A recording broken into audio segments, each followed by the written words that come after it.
సమర్పణ యొక్క స్థాయిలు. దేవుని మహిమను మోసే జీవితం. సమర్పణ అనే పదాన్ని క్రైస్తవులు చాలాసార్లు ఉపయోగిస్తారు. దాని గురించి పాటలు పాడుతారు, దాని గురించి బోధిస్తారు. కాని నిజంగా దానిని నడిచినవారు చాలా కొద్దిమంది మాత్రమే. హెబ్రీ భాషలో కాన్సక్రేషన్ అంటే వేరుపరచబడుట, శుద్ధి చేయబడుట మరియు పరిశుద్ధమైన ఉద్దేశానికి సిద్ధపరచబడుట అని అర్థం. ఇది కేవలం మంచివాడిగా ఉండటం కాదు, ఇది దేవుని కోసం ప్రత్యేకంగా పక్కన పెట్టబడటం, దేవుడు మాత్రమే తాకగల పాత్రగా మారటం. కాబట్టి బైబిల్ సమర్పణ గురించి మాట్లాడినప్పుడు అది ఒక ఆత్మీయ శస్త్రచికిత్స గురించి మాట్లాడుతోంది. దేవుడు స్వయంగా మనలో తనకు చెందని ప్రతిదాన్ని కోసి తొలగించే ప్రక్రియ. సమర్పణ ఒకసారి జరిగిపోయే సంఘటన కాదు, అది ఒక మెట్ల పందిరి. దానికి స్థాయిలు ఉన్నాయి. నీవు ఆ మెట్లలో ఎక్కడ ఉన్నావో అది నీవు ఎంతమేరకు దేవుని మహిమను మోయగలవో నిర్ణయిస్తుంది. నీవు ఎంత అధికారంలో నడుస్తావో నిర్ణయిస్తుంది. నీ ప్రార్థనలు పరలోకంలో ఎంత గట్టిగా వినిపిస్తాయో నిర్ణయిస్తుంది. మొదటి స్థాయి శరీర సమర్పణ. ఇది ప్రతి ఒక్కరూ ప్రారంభించే స్థాయి. దురదృష్టవశాత్తు చాలామంది క్రైస్తవులు ఇక్కడే ఆగిపోతారు. రోమీయులకు 12:1 పౌలు ఇలా చెబుతున్నాడు: మీ శరీరములను సజీవమైన పరిశుద్ధమైన దేవునికి ఇష్టమైన బలిగా అర్పించుడి. గమనించండి, ఆయన ముందుగా శరీరములు అన్నాడు. ఎందుకంటే దేవుడు నీ ఆత్మతో పనిచేయకముందు ఆయనకు పాత్రపై హక్కు కావాలి. ఈ స్థాయి నీ శరీరంతో నీవు ఏమీ చేస్తున్నావో గురించి.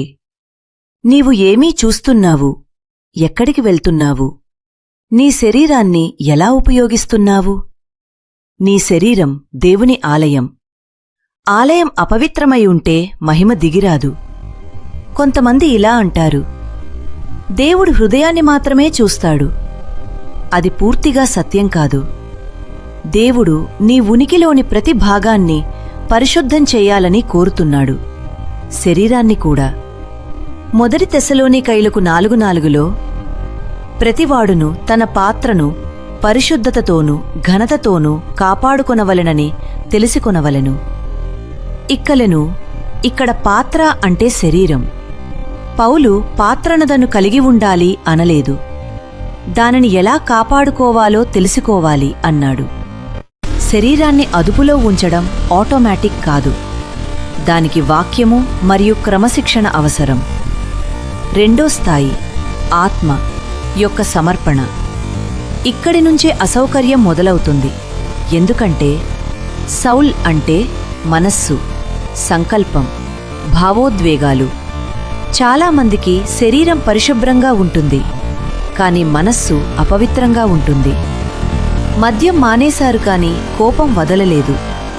పొగత్రాగడం మానేశారు కాని గర్వం ఇంకా ఉంది. కీర్తనలు 24:3-4 దావీదు ఇలా అడిగాడు: యెహోవా పర్వతము మీదికి ఎక్కువాడు ఎవడు? అప్పుడు సమాధానం: శుద్ధహస్తములు కలవాడు మరియు పరిశుద్ధ హృదయము గలవాడు. సుదటుద్ధ హస్తాలు మొదటి స్థాయి. పరిశుద్ధ హృదయం రెండవ స్థాయి. ఈ స్థాయిలో దేవుడు నీ ఆలోచనలతో పనిచేయడం ప్రారంభిస్తాడు.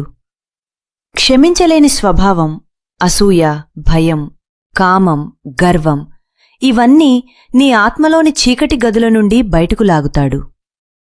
మూడో స్థాయి ఆత్మ స్పిరిట్ యొక్క సమర్పణ. ఇది భావోద్వేగాలతో కాకుండా ఆత్మ ద్వారా జీవించే స్థాయి. మొదటి తెస్సలోనికైలకు 5:23 మీ ఆత్మయు ప్రాణమును శరీరమును సంపూర్ణముగా పరిశుద్ధపరచునుగాక. ఈ స్థాయిలో నీవు పరలోకానికి యాంటన్నాలా మారిపోతావు.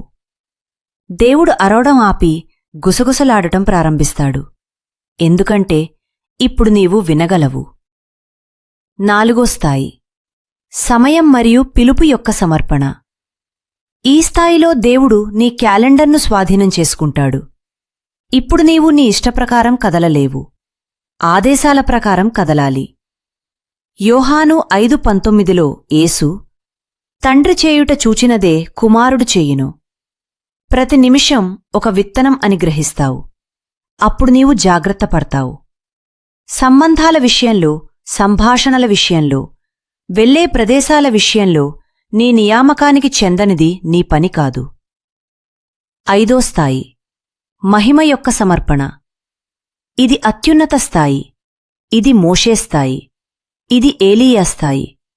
దేవుని సన్నిధి నీమీద అంత బరువుగా ఉంటుంది, నీ ముఖమే ప్రకాశించడం ప్రారంభిస్తుంది. నిర్గమకాండము 34:29.